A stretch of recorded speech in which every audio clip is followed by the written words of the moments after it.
ॐ अज्ञानतिमिरान्धस्य ज्ञानञ्जनशलाकया चक्षुरुन्मिलितं येन तस्मै श्रीगुरुवे नमः। भगवते वासुदेवाय ॐ नमो भगवते वासुदेवाय ॐ नमो भगवते वासुदेवाय।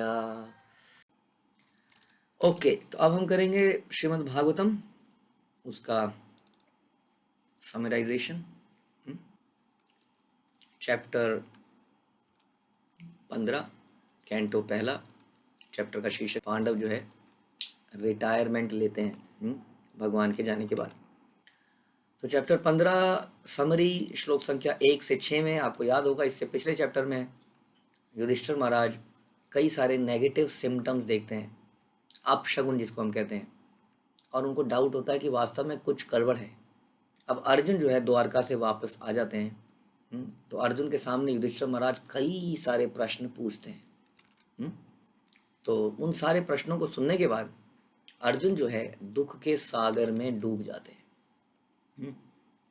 कई बार हम दुख भूल जाते हैं और कोई अचानक से उसी व्यक्ति के बारे में चर्चा करने लगता है, क्योंकि युधिष्ठिर महाराज का आखिरी प्रश्न था कि क्या कृष्ण तो नहीं चले गए।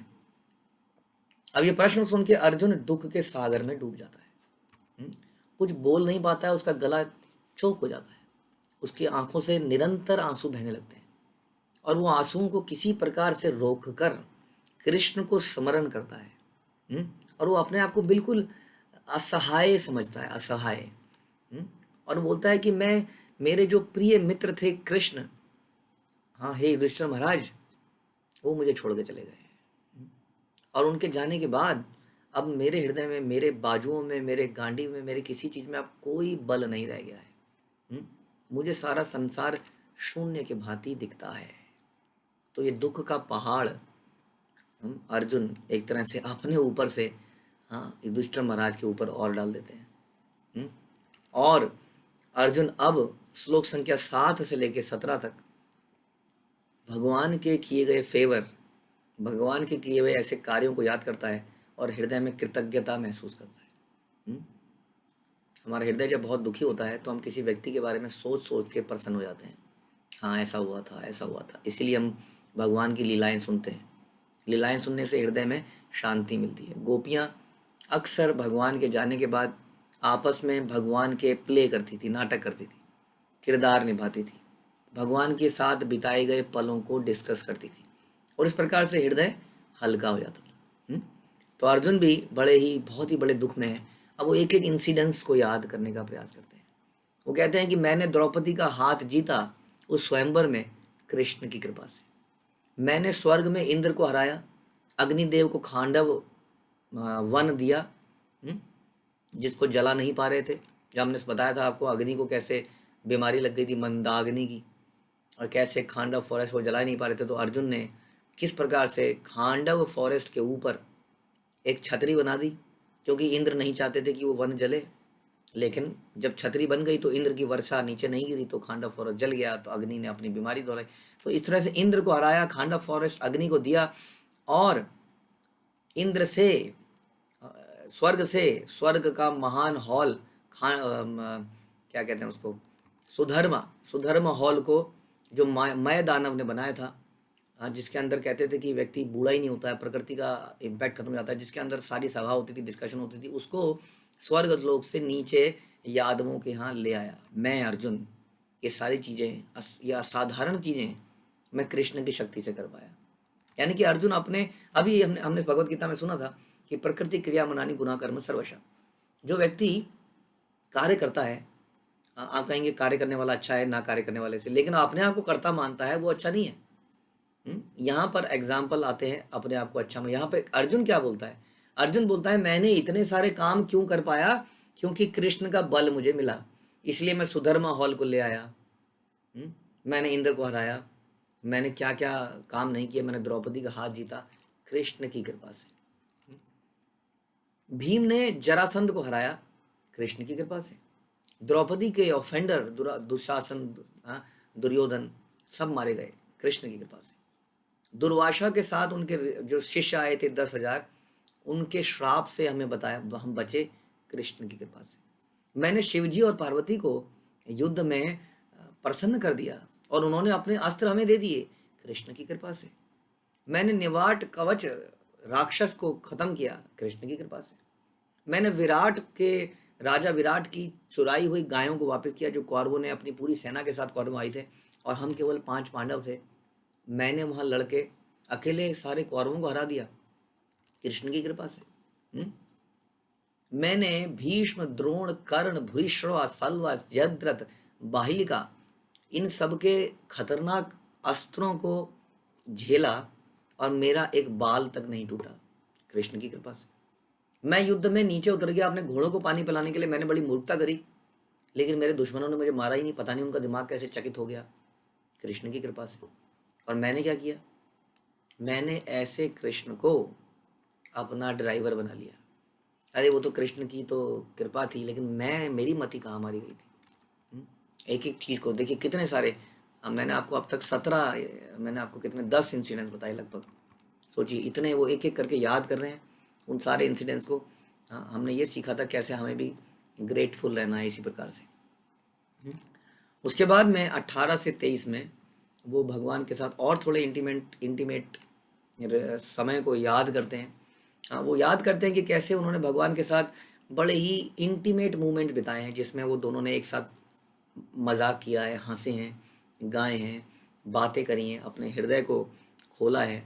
हाँ, वो सारी बातें उन्हें याद आने लगी और वो याद करने लगे किस प्रकार से कृष्ण ने उनके सारे ऑफेंसेस को माफ़ किया। कभी कभी उन्होंने कृष्ण के कंधे पे हाथ रख दिया, कभी कभी रात को सोए तो रात को सोते हुए टांग कई बार एक दूसरे को टच हो जाती है, लग जाती है, कह रहे हैं ये भी मैंने किया, उसको भी कृष्ण ने माफ़ कर दिया, जैसे एक पिता एक मित्र माफ़ कर देता है। और अब कृष्ण के बिना मैं सिंपल ग्वालों से हार गया। कृष्ण की चले जाने के बाद उनकी रानियों की रक्षा मैं साधारण गांव के ग्वालों से नहीं कर पाया। इसी से पता चलता है कि मैं जो भी कुछ कर रहा था कृष्ण की कृपा से कर रहा था। आप भी सोच सकते हैं, हम भी सोच सकते हैं, हमने जीवन में कितना कुछ किया होता है।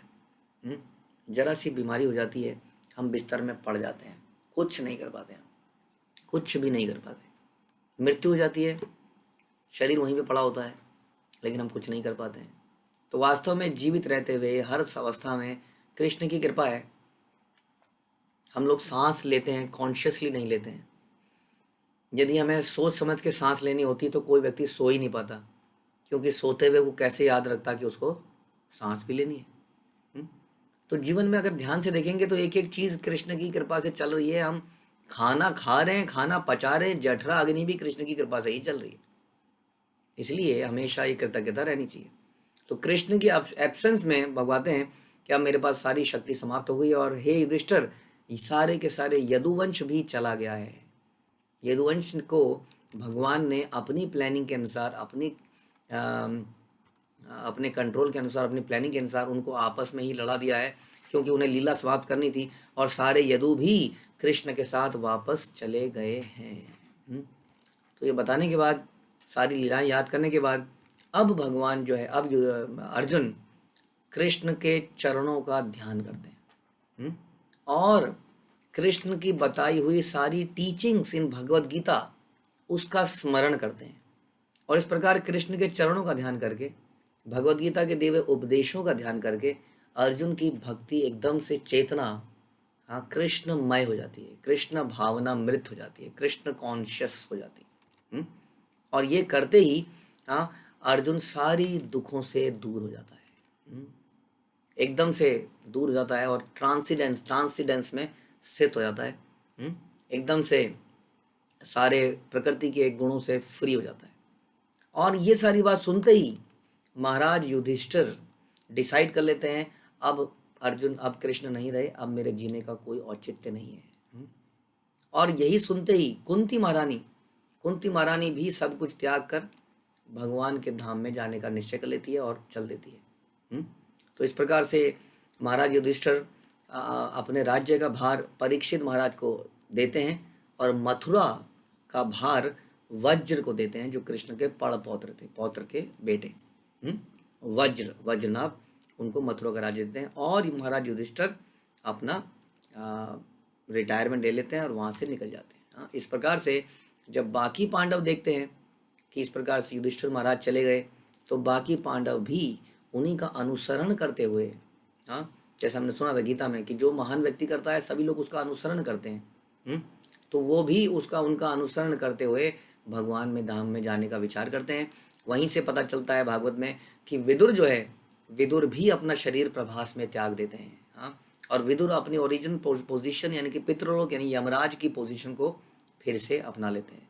और वहीं पे द्रौपदी और सुभद्रा देखती है कि हमारे सारे पति चले गए, तो वो भी भगवान के धाम में चली जाती हैं, अपने पतियों का ही स्थिति प्राप्त करती हैं। इस प्रकार से हमने सुना कि यदि कोई पत्नी अपने पति के अच्छे से उसकी सेवा करती है, जो कि भगवान का भक्त है, तो वो भी उसकी स्थिति को प्राप्त, उसी चेतना को प्राप्त कर सकती है। तो यहाँ पर ये भी दिव्य चेतना में थी, दोनों विशेष स्त्रियाँ थी। ये हमने डिस्कस किया किस प्रकार से लेमेंट करने के बजाय कि हमारे पति चले गए, आए नहीं सर्विस में, खुद भी सर्विस में निकल जाती हैं या भगवान के धाम के लिए चल पड़ती हैं।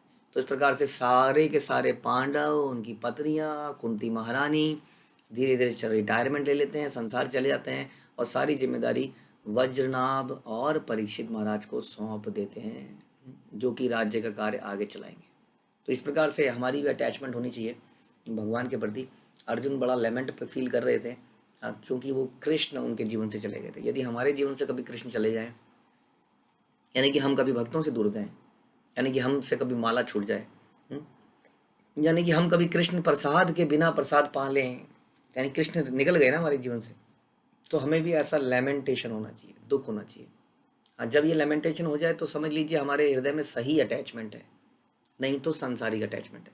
जब भक्ति कार्य ना करने पर दुख महसूस हो तो हमारे हृदय में सही attachment, that is a right attachment. क्योंकि अटैचमेंट हमेशा रहेगी, आसक्ति मनुष्य को हमेशा रहेगी, क्योंकि मनुष्य है, मशीन नहीं है। हमें बस आसक्ति को भौतिक चीज़ों से हटा के कृष्ण भावनामृत में आसक्ति लगानी है, ताकि जब वो चीज़ें ना हो तो हमें दुख महसूस हो, लेमेंटेशन हो, और हम दृढ़ संकल्प करें कि आज तो मैं लेट उठा था, कल लेट नहीं उठूंगा, बहुत हो गया, ये घिसड़ घिसड़ के जब करना बहुत हो गया, अब तो मैं बढ़िया तरीके से जब करूँगा मॉर्निंग उठ के। ऐसे एग्जाम्पल हो सकते हैं।